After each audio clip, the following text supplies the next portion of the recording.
sama-sama kita hormati pejabat-pejabat, pegawai, keluarga besar, PTPN 4. Dulu seingat saya 5 ini.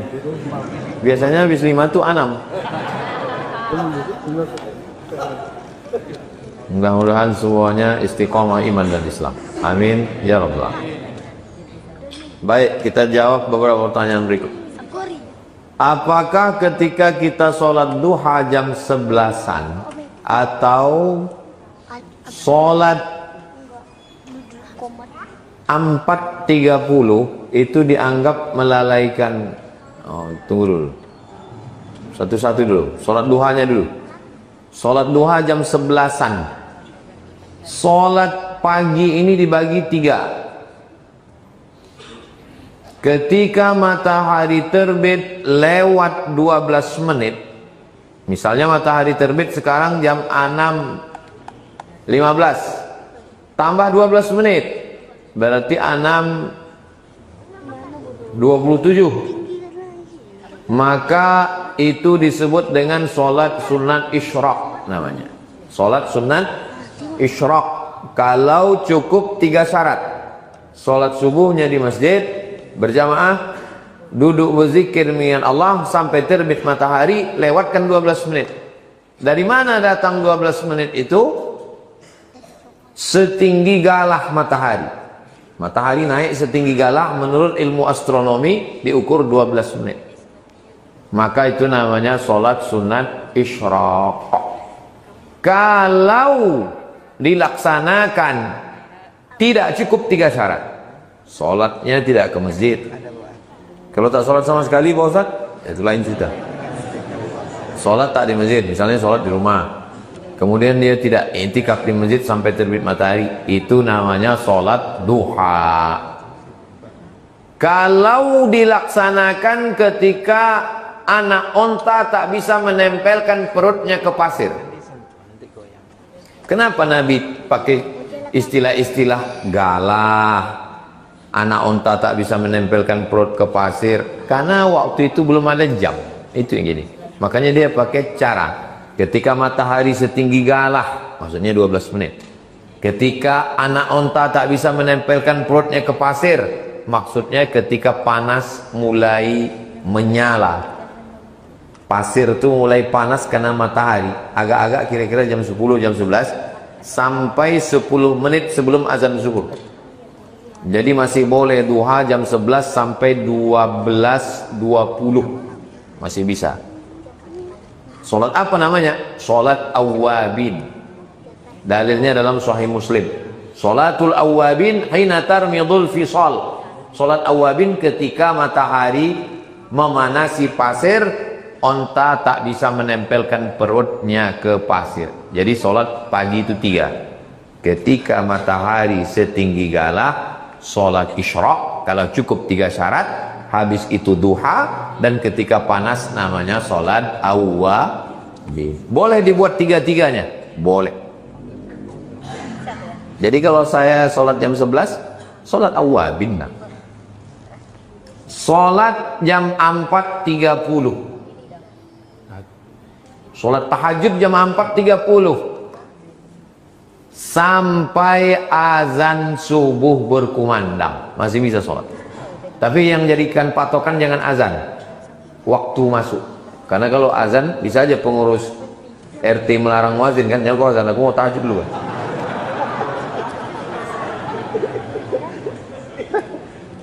Datang Pak JM, dilarangnya muazin, jangan azan dulu. Kalau azan nonjok kan. Jadi tak bisa dijadikan patokan azan. Yang dijadikan patokan adalah waktu masuk. Nah, ini biasanya di layar ini nampak itu waktu. Bagi yang belum menempatkan waktunya, tolong tepatkan jam tangan itu dengan jam handphone itu ke RRI. Nah, pakai itu waktu yang tepat. Jadi biasanya bulan Ramadan ini orang Islam paling tepat waktu. Tak ada yang meleset. Bolehkah hadis palsu dijadikan motivasi beramal? Yang boleh dijadikan motivasi beramal hadis dhaif. Hadis palsu tak boleh sama sekali. Contoh hadis palsunya, siapa yang gembira menyambut Ramadan, maka diharamkan Allah jasadnya dari api neraka. Tak boleh disampaikan. Hadis palsu hanya boleh disampaikan sebagai contoh. Boleh. Contoh hadis palsu. Itu boleh. Man fariha bidukhuli Ramadan, haramallahu jasadahu 'alan niran. Udah saya tulis itu di Riau Pos. Tinggal tulis saja di Google itu. Kalau mau nyari tulisan saya tentang hadis palsu, Riau Pos. Habis Riau Pos, UAS, hadis palsu. Hadis palsu. Riau Posnya dulu, habis itu UAS, hadis palsu. Keluar. Tulisan saya di Riau Pos tentang hadis palsu, saya tulis tanggal 19 Juli 2013. Sekarang udah 2025, 12 tahun yang lalu. Kemana aja kalian? Udah 12 tahun yang lalu ku tulis sudah. Nanti tolong buka, share. Share, tulis. Bagi yang bingung mau menonton apa, tulis aja di Google.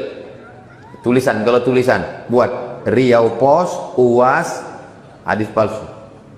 Kalau di YouTube, tinggal aja tulis apa yang mau dicari tentang hadis palsu, UAS hadis palsu. Tentang aliran sesat, UAS sesat. Keluar, gitu cara nyari. Udah saya tulis nggak keluar Pak Ustadz, paket habis. Bagaimana Ustadz? Ada yang mengatakan boleh kalau tidak dinisbatkan ke Nabi. Kalau tak dinisbatkan ke Nabi bukan hadis namanya. Kalau ada orang mengatakan hadis, hadis itu berarti ma udhifa ila Nabi sallallahu alaihi wasallam min qaulin aw fi'lin aw taqririn aw sifati khalqiyatin wa khuluqiyatin, itu hadis. 5 perkara yang dinisbatkan kepada Nabi itu hadis. Yang pertama qaul, ucapan, cakap Nabi. Yang kedua fi'il, perbuatan Nabi. Yang ketiga takrir, ketetapan Nabi. Yang kelima sifat fisik Nabi. Yang keenam bawaan Nabi. 5 ini disebut dengan hadis. Saya tidak nisbatkan ke Nabi, berarti bukan hadis. Apa namanya? Mana aku tahu. Menurut kata-kata hikmah, menurut guru saya, yang kau bilang hadis. Karena kalau hadis itu berarti ucapan, perbuatan, ketetapan, sifat fisik, dan bawaan Nabi. Jika kita sedang musafir, ingin menjamak dan qasar sholat, ketika masuk zuhur kita mampir di masjid. Di masjid itu akan melaksanakan sholat zuhur sesama muqim. Apakah boleh kita sholat zuhur bersama imam muqim? Boleh. Imamnya muqim, makmumnya musafir, maka ikut imam 4 rakaat. Zuhurnya 4 rakaat ikut imam, tapi niatnya jamak qasar, jamak takdim. Nanti salam imam, dia berdiri iqamat, dia sholat asarnya 2. Atau dibalik, misalnya saya mau pergi ke Dumai, pas sampai di simpang tol, berhenti saya di masjid. Nampak orang itu, nampaknya katanya, Ustadz lah maju Pak Ustadz. Bilang saya musafir, nggak apa-apa Pak Ustadz, maju saya. Maka saya jadi imam 2 rakaat, makmumnya 4. Begitu saya salam, Assalamualaikum warahmatullahi, Assalamualaikum warahmatullahi. Makmum tuh jangan ikut salam. Kau kan mukim, aku berdiri, tambah 2 lagi. Karena dulu pernah waktu saya sedang ceramah jadwal hari Rabu di An-Nur, imamnya dari Palestina. Waktu itu ada seminar imam-imam internasional. Maju imam Palestina itu ke depan, 2 rakaat salam dia musafir. Makmum tuh bingung. Sebagian salam, sebagian berdiri, sebagian menengok. Maka saya tulis di Riau Pos. Langsung hari itu juga saya tulis di Riau Pos, kalau masuk orang, saya sebetulnya waktu itu mau mengkritik Imam An-Nur. Siapapun yang datang ke An-Nur jangan dipersilakan maju, walaupun sorbannya sebesar ban Vespa. Karena sudah diangkat di situ imam, namanya imam ratib. Kurang hebat apa ulama-ulama Al-Azhar Kairo Mesir itu? Tapi kalau datang mereka ke Masjidil Haram, yang tetap menjadi imam adalah imam-imam yang diangkat oleh raja. Syekh Abdurrahman Sudais, Syekh Suraim, Syekh Mu'aitili. Begitu juga dengan imam kita di Masjid PTP 4 ini. Siapapun yang datang kemari, maka imam tetap. Macam tadi, mana saya maju? Walaupun baju saya kebesaran.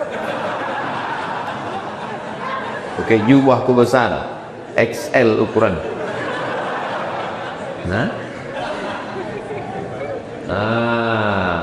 Apakah boleh kita sholat zuhur bersama imam mukim? Boleh. Ikut saya mukim 4. Jangan 2 rakaat salam. Kemudian asarnya kita jamak ke zuhur lalu diqosor. Ya. Habis itu asarnya 2 rakaat jamak qosor, jamak takdim. Atau kita menunggu orang mukim selesai sholat. Iya, selesai 4 rakaat. Selesaikan dengan imam itu 4 rakaat. Tidak boleh imam itu dipotong di tengah. Tak boleh waktu tasawuf awal tuh, Assalamualaikum warahmatullahi wabarakatuh. Pak Imam, aku musafir Pak Imam. Tak boleh. Kau selesaikan imam. Mana dalilnya? Ju'ilal imamu liyutamma bihi. Imam diangkat untuk diikuti, bukan untuk dilawan. Ikuti imam itu sampai 4 rakaat. Habis itu berdiri, baru sholat asar 2 rakaat. Karena musafir. Apakah boleh kita sholat sendirian qasar dan jamak saat sholat mukim berlangsung? Masuk kita ke masjid, orang itu sedang sholat pula kita sendirian, tinggallah pahala berjamaah 27. Masuk kok ke situ 27, ini sendirian bagus 27. Aku nggak suka rame-rame Pak Ustadz. Yang bodoh lah kau. Ikutlah sama dia, ikut sholat berjamaah, pahala itu 2 rakaat cuma.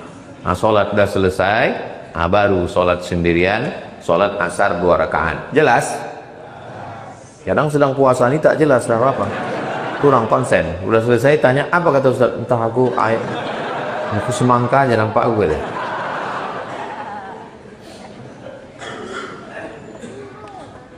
Bagaimana menyikapi ayat 286 surat Al-Baqarah? La yukallifullahu nafsan illa wus'aha. Allah tidak membebani orang di luar kemampuannya. Misal orang baik-baik harus menanggung malu karena perbuatan orang. Contoh, maaf, hamil karena perbuatan, misal nauzubillah, orang baik-baik tiba-tiba perbuatannya tak baik, dia dihamili, diperkosa orang, nauzubillah, mohon maaf. Bagaimana itu Pak Ustadz? Jadi cerita ayat ini begini ceritanya. Masih sabar ini kan? Oh nggak sabar pun, aku biasa saya ngomong sama kamera aja berdua. Itu di TV One itu mana ada jamaah? Berdua aja kan? Maksud saya kalau kalian masuk kantor masuklah, saya tidak. Jadi ceritanya begini. Turun ayat 285. Ini yang ditanyani kan 286. Turun ayat 285. Bunyinya begini.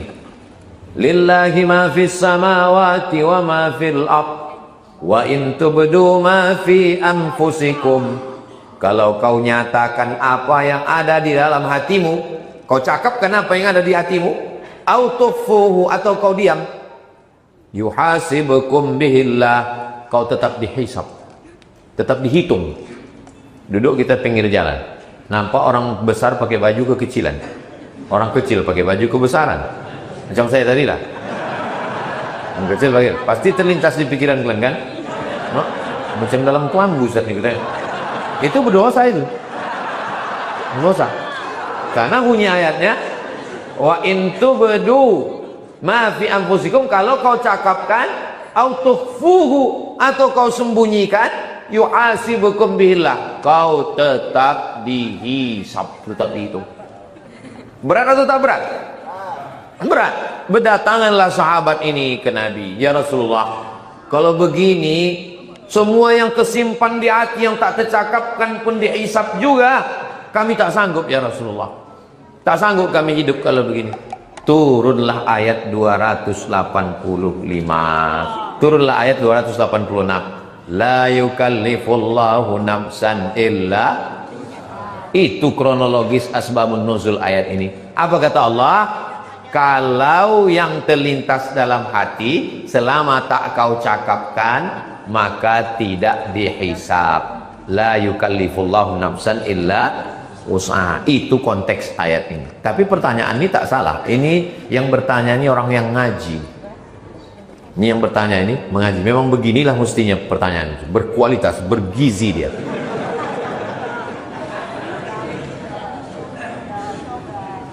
Adapun orang baik, tiba-tiba datang yang tak baik. Innallaha katabal maqadir, Allah sudah menuliskan takdir. 50 alfasanah, 50.000 tahun qabla an yakhluqas samawati wal ard. Hadisnya ada dalam Sahih Muslim, hadis sahih. Sebelum Allah menciptakan langit dan bumi, sudah dituliskan takdir, maka dia hanya bisa berkata la haula wala quwata illa billah. Pada perkara-perkara yang kita tak bisa memilih, maka kita serahkan pada takdir Allah. Pada perkara yang kita bisa memilih, maka ada usaha dan ikhtiar namanya. Saya mau ceramah berdiri atau mau ceramah duduk, itu bisa milih atau tak bisa? Bisa. Kalau saya mau, saya berdiri. Kalau saya mau, saya duduk. Itu kan pilihan. Tapi pada perkara yang tak bisa memilih, orang baik jadi korban perkosaan, maka tidak ada jalan lain kecuali menyerahkan pada takdir. Datang ke masjid PTPN 4, diletakkannya motor di bawah pohon, dikuncinya stangnya, dikuncinya rantainya, dikeluarkannya pula rantai besi, dikuncinya ban motor itu ke tiang, ke pohon kayu yang ada di bawah. Selesai sholat tarawih, ditengok pohon kayu itu pun disinsu orang.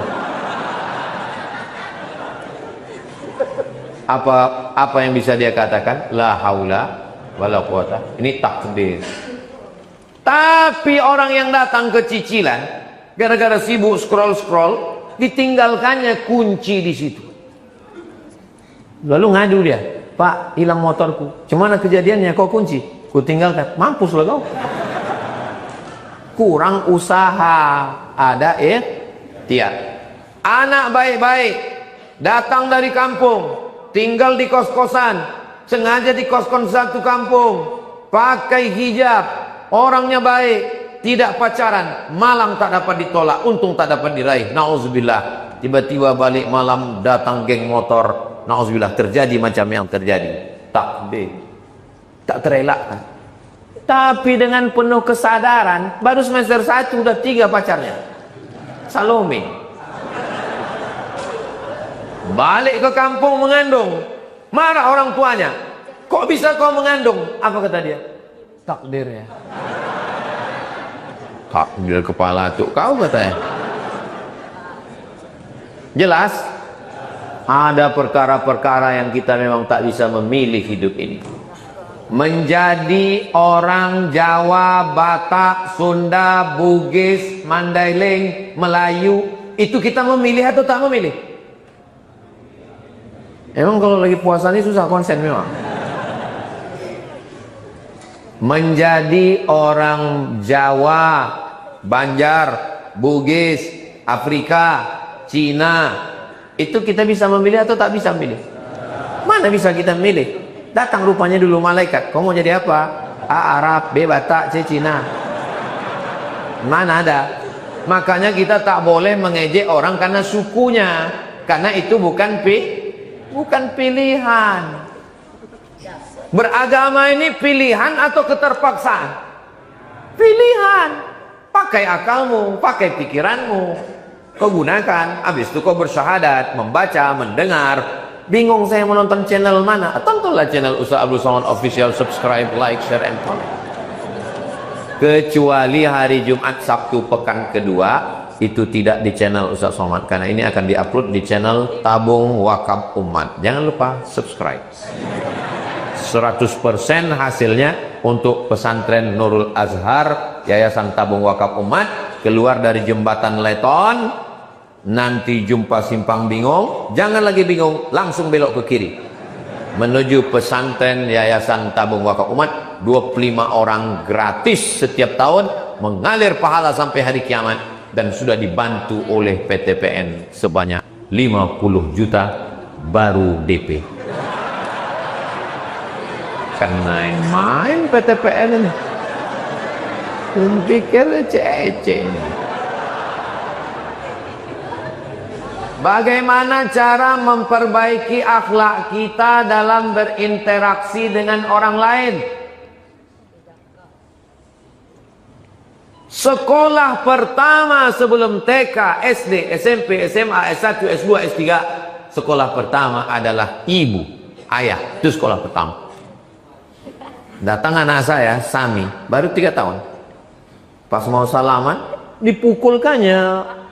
Salam Pak Cik Nak, salam Pak Cik Nak. Dipukulkannya. Saya pukul tangannya. Jangan biasakan. Salam. Sampai mati dia akan ingat. Tak boleh memukul orang. Tak boleh kurang ajar. Saya, ini duduk di atas kursi ini, di lubuk hati saya paling dalam tetap merasa berdosa. Karena dulu pernah waktu kecil datang tamu, udah begini mata mak tuh. Datang tamu duduk di bawah, saya duduk sini, udah begini. Kita nggak paham, kan? Begitu tamu itu pulang, dikecilkannya radio tuh. Sampai sekarang saya merasa tak enak ini duduk di atasnya, karena ada orang tua di bawah. Tapi karena kamera sudah begini susunannya, enak kita berdiri kan? Dari kecil terlonjak-lonjak, sudah besar terbawa-bawa, sudah tua terubah tidak. Tadi sebelum dari sini saya ceramah di BRK, orang itu menyalami saya. Dua tangan orang tuh, dua pula tangan saya. Nampak saya orang berdiri, berdiri pula kita. Begitu kita menghormati orang. Apa saja hal-hal yang harus diperhatikan dalam menjaga hubungan baik dengan keluarga dan tetangga kita? Kalau bisa balas, balas. Tak bisa balas, idkhalus surur fi qulubil mu'minin, senangkan hati orang. Orang sudah buat baik sama kita, fa'akafi'uhu, balas. Tak bisa kita balas, doakan. Tak bisa doakan, senangkan hatinya. Tak juga bisa, mati aja lah. Apalagi yang bisa? Pisang emas bawa berlayar, masak sebiji dalam peti, hutang emas dapat dibayar, hutang budi dibawa ke kantin. Apa yang bisa kita lakukan? Bagaimana cara memperkuat kesabaran dan ketabahan dalam menghadapi cobaan? Pertama, yakini bahwa itu sudah dituliskan Allah di takdir lauhil mahfuz, papan di atas langit sana. Yang kedua, bahwa kita disuruh wasta'inu bis sabri was salah, salat. Begitu kita sedang diuji, langsung ambil wudhu, salat. Kalau kebetulan pagi, duha. Kalau kebetulan malam, tahajud. Kalau kebetulan sore, salat sunat mutlak, salat sunat hajat. Usolli sunatul hajat, kasih aku sabar ya Allah lillahi ta'ala. Yang ketiga, yakini bahwa pahalanya unlimited. Innama yuwaffas sabiruna ajrahum bighairi hisab. Ujian-ujian yang kita hadapi ini dikasih Allah ke kita supaya sujud kita lebih lama. Ini kalau tak ada ujian hidup ini, sujud kita ini macam stempel pos. Tapi kalau berat ujian kita, lama sujud kita. Subhana rabbiyal a'la wa bihamdi, subhana rabbiyal a'la wa bihamdi. Kenapa kita punya ujian hidup? Supaya kita bertuhan. Karena kalau tak ada ujian hidup, disombong, angkuh. Sedang diuji pun sombong juga. supaya tangan kita itu meminta ke atas khusyuk, supaya kita berharap dan yang keluar dari mulut kita ya Allah, ya Allah. Itulah tujuan Allah. Walanabluwannakum bisyai'im minal khauf, kuuji kalian dengan rasa takut. Takut miskin, takut susah, yang sekolah takut tak lulus, yang kuliah takut tak sarjana, yang udah sarjana takut tak kerja, yang udah kerja takut tak naik pangkat, yang sudah punya duit takut tak berbini, yang sudah punya istri takut tak punya anak, yang udah punya anak laki-laki takut tak punya anak perempuan. Macam saya, anak saya laki-laki semua. Takut. Walanabluwannakum bisyai'in minal khauf wal ju', lapar, wa naqsim minal amwal, kurang harta, miskin, bangkrut, susah, melarat, wal anfus, sakit, was samarat, paceklik, kering, banjir, wa basyiris sabirin. Ada rupanya orang yang tak ada ujian hidup ini. Berat kali hidup ini Pak Ustaz. Itu namanya ujian, hadiahnya surga. Kalau ringan hidup ini, hadiahnya cuma cuci tangan sama kipas angin. Makanya kita diminta istiqomah, karena berat itulah istiqomah. Kalau ringan namanya istirahat. Boleh ditulis untuk bagi yang ada usaha sablon baju, boleh buat. Karena berat istiqomah, kalau ringan istirahat. Tapi baju-baju yang begitu jangan dibawa sholat tarawih. Tengok orang tiki. Kertas terakhir, tengok udah gak sabar orangnya udah. Kewajiban ibadah haji diwajibkan bagi orang yang mampu. Ustadz, saudara saya menurut saya sudah mampu menunaikan ibadah haji karena sudah memiliki rumah, mobil, harta, tapi belum berangkat mendaftar untuk haji. Saat ini sudah meninggal. Apakah saudara saya dikatakan meninggal dengan keadaan kafir? Apakah menjadi kewajiban ahli warisnya untuk membadalkan hajinya? Man wajada sa'atan, siapa yang lapang rezekinya, falam yahuj, dia tidak berangkat haji, mata mitatan jahiliyah, matinya mati jahiliyah. Apakah kita bilang dia mati jahiliyah lalu kita tak ziarah? Kita husnuzon, mudah-mudahan dia husnul khatimah. Allahumma fillahu warhamhu wa'afihi wa'afu'an. Maka bagi anaknya, keluarganya yang mau menghajikannya, dibadalkan haji. Badal haji sampai menurut 4 mazhab, paling tua Hanafi, nomor 2 Maliki, nomor 3 Syafi'i, nomor 4 Ambali. Cara membadalkannya, misalnya saya sudah haji, mau membadalkan almarhum, maka saya niatkan, aku niatkan haji ini untuk menghajikan almarhum. Bagi keluarga yang sudah haji, bagi yang belum, tak bisa menghajikan orang yang sudah meninggal dunia. Perihal pajak, makin berat aja nih. PBB, pajak bumi dan bangunan, pajak STNK dan harta lainnya dibebankan kepada pribadi. Apabila kita meninggal dunia dan kita tidak membayarkan, apakah beban pajak tersebut menjadi utang buat kita Pak Ustadz? Pajak itu kesepakatan seluruh pemimpin di Indonesia mewajibkan pajak bumi bangunan, pajak kendaraan. Makan pun dipajak sekarang. Jangan banyak-banyak kalian makan. Yang semestinya kita tidak perlu bayar pajak saking banyaknya penghasilan Indonesia. Tapi karena kita sudah sepakat bayar pajak, bayarlah pajak. Orang bijak taat pajak. Saya ini bayar pajak ini. Yang kemudian pikir saya nggak bayar pajak. Datang orang pajak ke tempat saya. Ustadz, datang ke kantor pajak. Datang saya ke kantor pajak. Bayar pajak apa Ustadz? Pajak apa saya bilang? Aku udah tak PNS lagi. Pajak YouTube katanya. Oh, diintai orang tuh YouTube. Tahu kalian berapa dapat? 100 juta 1 bulan katanya. Semua hasil YouTube Abdul Somad, channel Ustaz Abdul Somad official itu, sejak YouTube tuh ada sampai sekarang tak pernah kuambil seperak haram. Semuanya untuk pesantren, gaji guru, beli beras, bayar listrik, bayar air. Aku tak ngambil sedikit pun. Mau kalian kutip juga pajaknya, ambil lah bilang. Jadi Bapak Ibu yang bayar pajak, bayarlah pajak tepat pada saatnya. Jangan lupa lapor SPT. Cuman kadang orang ini, kita yang susah-susahnya aja yang kutip nih, yang kaya-kaya itu dibiarkan ya. Kutip semuanya pajak. Kalian yang berkhianat, berarti kalian mengkhianati negara. Karena rakyat-rakyat ini semuanya mengharapkan uluran pajak, pajak-pajak lain sebagainya. Itulah yang dapat saya sampaikan pada siang hari ini. Terima kasih segala perhatian. Mohon maaf segala kesilapan. Kita tutup dengan pantun penutup, menangkap puyuh di Bukit Selasih. Thank you dan terima kasih. Kita doakan supaya PTP 4 ini hasil sawit, karet, dan lain-lainnya meningkat pesat. Dan musim boleh berganti, hari boleh berubah, tapi hasilnya naik terus, insya Allah.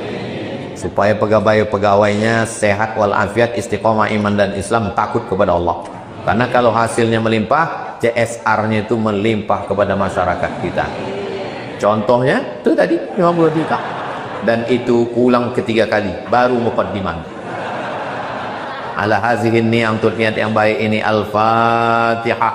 A'udzubillahi minasyaitonirrajim. Bismillahirrahmanirrahim. Alhamdulillahi rabbil alamin. Ar-Rahmanir-Rahim, Maliki yaumiddin. Iyyaka na'budu wa iyyaka nasta'in. Ihdinas siratal mustaqim, siratal ladzina an'amta 'alaihim ghairil maghdubi 'alaihim waladdallin. Amin. Allahumma anzilir rahmata wassalamata wal barakata ala hadhil jamaah. Ya Allah, turunkanlah keselamatan, kerahmatan, keberkahan kepada seluruh jamaah ini ya Allah. Allahumma aftah lana abwabal khairi wa abwabal ni'mati wa abwabal rizki wa abwabal barakah. Bukakan untuk kami pintu nikmat, pintu rahmat, pintu rezeki dan pintu barakah. Bil khusus dari kebun-kebun ini hasilnya keluar bermanfaat untuk umat dan bangsa ya Allah. Allahumma sahih jasadana wa qawi imanana. Sehatkan badan kami, kuatkan iman kami supaya kami bisa beribadah ya Allah.